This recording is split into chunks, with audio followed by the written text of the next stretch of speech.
आने दे। हाजी परेशान मत कर। अरे मेरी मम्मी भी ऐसे ही करती थी जब मुझे सूसू नहीं आता था बचपन में। तू कंटिन्यू कर।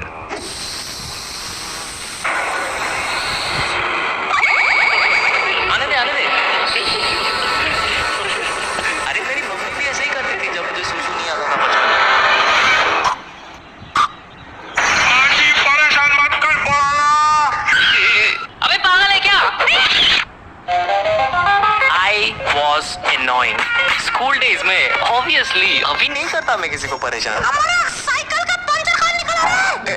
Specially this guy name Amlan, या दिस गाय, इसको बहुत परेशान किया मैंने। स्टार्टिंग फ्रॉम शर्ट पे ड्रॉ करना, लड़कियों के सामने पैंट उतारना, एंड ऑब्वियसली टॉयलेट में तो रोज ही परेशान करता था उसे। आने दे।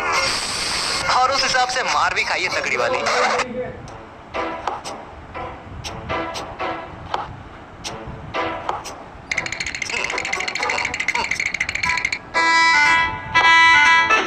अमलान का पैंट क्यों उतारा? सर वो झूठ बोल रहा है, मैंने नहीं उतारा उसका पैंट। अच्छा, मतलब तुमने उसका पैंट नहीं उतारा? नहीं उतारा सर। तो मतलब अमलान झूठ बोल रहा है? हाँ सर। पक्का तुमने नहीं उतारा? नहीं उतारा सर। पक्का? पक्का सर। चड्डी का कलर ब्लू था ना? नहीं सर, पिंक कलर की थी।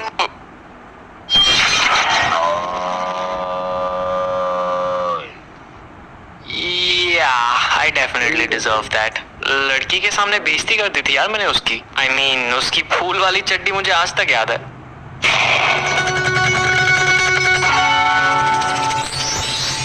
बचपन से लेके बोर्ड्स तक मैंने काफी बार स्कूल चेंज किया है, एंड इनमें से किसी भी स्कूल में मेरा ट्रैक रिकॉर्ड अच्छा नहीं था। इनफैक्ट टीचर्स मुझे एज एन एग्जांपल सेट करके बात करते थे। पढ़ाई पे ध्यान दो, नहीं तो इसकी तरह बन जाओगे।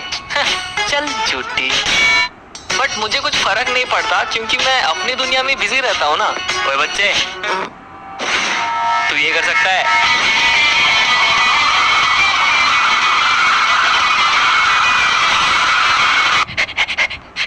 दमे तो ये करके दिखा। बच्चे साले नहीं कर सकता ना। ये जोकर हमारे क्लास का है ना? I was this crazy ball of energy जो दूसरों को हंसाने के लिए कुछ भी कर देता था, regardless of the consequences। क्योंकि जब कोई मेरे जोक्स और मेरे हरकतों पे हंसता था ना, मुझे बड़ी खुशी मिलती थी उसमें। But now I realize कि मैं बस एक attention seeker हूँ। मुझे attention दो। Thank you for 100K by the way। Anyways, class 2 की बात है जब मैंने पहली बार पूरे क्लास का अटेंशन सीख किया था। What I did is, tiffin time के वक्त मैंने अपने बेंचमेट को बोला कि मेरे पास पावर रेंजर का मॉर्फर है और बटन दबाने से मैं रेड रेंजर बन जाता हूँ। साले ने यकीन भी कर लिया और पूरी क्लास में ये बात फैला दी। अब ये सुन के पूरे क्लास के लौंडे पागल हो गए और मेरे सामने भीड़ लगा दी। भाई तो सच में रेड रेंजर है? और नहीं तो क्या, मेरे पास सारे रेंजर्स के मॉर्फर है, घर पे ही पड़े है, यूज नहीं करता ना मैं, रेड रेंजर जो हूँ। कुछ ज्यादा ही फेंक दिया। भाई क्या बात कर रहा है, तेरे पास सारे रेंजर्स के मॉर्फर है? हाँ, घर पे ही पड़े है। भाई प्लीज मुझे भी दिला दे यार, ब्लैक रेंजर दिला दे भाई। भाई मुझे ब्लू दिला दे, भाई मुझे ग्रीन, भाई मुझे येलो, भाई मुझे व्हाइट, भाई ऑरेंज कलर में मिलेगा क्या? मैंने तो पिंक चाहिए। फंस गया ना। अब मैं इनको पावर रेंजर का सूट किधर से लाके दूं? फ्लो में फेंक तो दिया, अभी लपेटना तो मुझे ही पड़ेगा ना। So I came up with an idea. ठीक है, सबको मिल जाएगा, लेकिन फ्री में नहीं देने वाला। हर रेंजर के 200 रुपए लूंगा।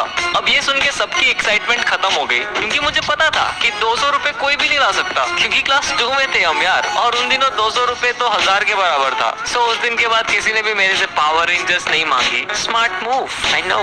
तो उस दिन के बाद से मैंने कहानियां बनाने स्टार्ट कर दी है क्योंकि मुझे अटेंशन दो। जब मैं रेड रेंजर बनता हूँ ना, तब मुझ में पावर्स आ जाती है। उंगलियों से लेजर मारता हूँ मैं और मैं हवा में भी उड़ सकता हूँ। भाई प्लीज अभी उड़ के दिखाना भाई प्लीज। अबे अभी रेंजर थोड़ी ना हूँ मैं, जब बनूंगा तब उड़ के दिखा दूंगा। भाई कितनी लंबी फेंकता था मैं। मूविंग फॉरवर्ड टू क्लास 9, मैं तब भी वैसा ही था, फुल ऑफ एनर्जी, उठपटांग हरकतें करने वाला, but I was considered as the weirdo of my class, क्योंकि मैं अपनी कार्टून्स की दुनिया में कुछ ज्यादा ही खोया रहता था।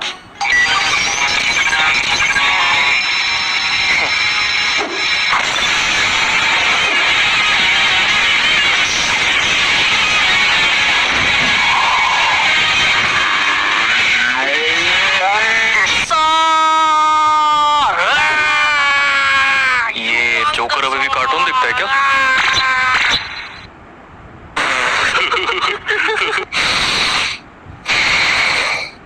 साले सूट पैंट में पैदा हुए थे क्या ये लोग? इतना मैच्योर? क्लास 8 की बात है यार ये। उस वक्त कार्टून्स नहीं देखो तो क्या स्टॉक मार्केट में शेयर्स खरीदूं? These are the so-called cool guys of our class, जो अपनी उम्र के हिसाब से कुछ ज्यादा ही मैच्योर टॉपिक्स पे बात करते हैं, जैसे कि पॉलिटिक्स, क्रिकेट, अश्लील चित्र। अब मुझे कोई प्रॉब्लम नहीं है कि ये लोग 14 साल की उम्र में बुट्टो जैसे बात कर रहे हैं। क्या लगता है किसकी सरकार आएगी इस बार? अबे पावर रेंजर देख जाके चुपचाप। किसकी सरकार आएगी? प्रॉब्लम तो उनको है, क्योंकि मैं उनकी तरह मैच्योर और कूल नहीं था ना, इसलिए कभी भी अपने फ्रेंड सर्कल में मुझे इंक्लूड ही नहीं किया उन्होंने, क्योंकि मैं तो कार्टून देखता हूँ भाई, और इनके हिसाब से क्लास 8 में बच्चे कार्टून थोड़ी ना देखते हैं। खैर, this so called cool guys मुझे बुलाते थे मतलब चोमो। अब चोमो इसलिए बुलाते थे क्योंकि एक तो मेरी मम्मी मेरे सर पे इंडिया पाकिस्तान का बॉर्डर बना के स्कूल भेजती थी, आधा इधर आधा उधर। अब लग रहा है ना मेरा रोजो बेटा। मम्मी चोमो लग रहा हूँ मैं? चुप कर, मम्मी दोस्त हंसेंगे मेरे पे, पर तेरे तो कोई दोस्त ही नहीं है। हंसदे चेहरे वाला मतलब ये नहीं होता कि उन्हें कोई तकलीफ नहीं होती, उसका मतलब ये। अब मेरे क्लास में सेम इंटरेस्ट वाले बंदे मुश्किल से 2-3 थे, and they were my benchmate, क्योंकि उसके अलावा तो आधे पढ़ाकू थे और बाकी के गधे। मेरा मतलब द कूल गाइस, गधे ही थे वैसे। बट टू बी ऑनेस्ट, मैं एक्चुअली उनको बहुत एडमायर करता था उस time, not just because they were cool, बल्कि वो लोग हमेशा मेरे से 2 कदम आगे रहते थे। फॉर एग्जाम्पल, जब मैं वैन से स्कूल आता था तब वो लोग अपनी गियर वाली साइकिल लेके आते थे, एंड उनको देख के आई वाज लाइक, मम्मी मुझे गियर वाली साइकिल चाहिए। नहीं मिलेगी, फालतू के पैसे खर्च, अगले साल खरीदना। फिर जब 1 साल वेट करके मैंने फाइनली साइकिल खरीद ली, इस उम्मीद में कि मैं भी उनकी तरह कूल बन जाऊंगा, उन्होंने स्कूटी खरीद ली। अब वो लोग और ज्यादा कूल हो गए, पर अब इनके चक्कर में स्कूटी तो नहीं मांग सकता ना मम्मी से, अभी अभी तो साइकिल दिलाई है। फिर जब कॉलेज के टाइम में साइकिल से स्कूटी पे शिफ्ट हुआ, गेस व्हाट, वो लोग गाड़ी लेके घूमने लगे। चचा विधायक होंगे शायद। सिर्फ इतना ही नहीं, बचपन में जब कीपैड वाला फोन चलाता था तब वो लोग एंड्रॉइड चलाते थे, एंड अब जब मैं एंड्रॉइड चलाता हूँ तो मुझे ये जान के बिल्कुल भी हैरानी नहीं होती कि वो लोग आईफोन लेके घूम रहे हैं। जनरेशन गैप देख रहे हो? ऐसा लग रहा है मैं इनका दादाजी और ये सारे मेरे पोते। दादाजी आप अभी भी कीपैड वाला फोन चलाते हो? ये देखो एप्पल आईफोन, वो भी स्क्रीन टच। एनीवेज, इनकी आज भी मेरे से जमती नहीं है, इसलिए कभी रियूनियन या गेट टुगेदर्स में मुझे नहीं बुलाते। पूरी क्लास का व्हाट्सएप ग्रुप बना के रखा है, बट उसमें मुझे ऐड नहीं करेंगे। पता नहीं क्या ही दुश्मनी है इनको मेरे से। अभी पिछले साल की बात है, दुर्गा पूजा के टाइम वो लोग ग्रुप फोटो खींचने वाले थे, और बेशर्मों की तरह हो गया बगल में फोटो खिंचाने। क्या करूं, नहीं है दोस्त मेरे, करना पड़ता है। एनीवेज, तो जो बंदा हमारी फोटो खींच रहा था उसने बोला, आरजी तो फ्रेम में नहीं आ रहा है, थोड़ा अंदर घुस। एंड तभी उन कूल गाइज में से एक बंदे ने बोला, फ्रेम में नहीं आ रहा तो निकाल दे। होल्ड ऑन अ सेक, क्या इसने अभी मुझे फ्रेम से निकालने को बोला? फ्रेम में नहीं आ रहा तो निकाल दे, मैं नहीं आ रहा तो निकाल दे, मैं नहीं आ रहा तो निकाल दे। आना तवा वाताशी वा सोरेदेशी तो है नंदयो। मैं चुपचाप फ्रेम से बाहर आ गया। या आई नो तुम लोग क्या एक्सपेक्ट कर रहे थे, और जी एनिमे वाली फाइट सीन नहीं मिलेगी, बेइज्जती हुई है मेरी यहाँ पे। फाइट सीन चाहिए। Jokes apart, now when I look back to those days, मैं खुश हूँ कि मैंने अपने बचपन को एक बच्चे की तरह एंजॉय किया, ना कि सर पे मैच्योरिटी का टैग लगा के, क्योंकि अगर मैं वैसा करता तो शायद ये किस्से सुनाने लायक नहीं रहते।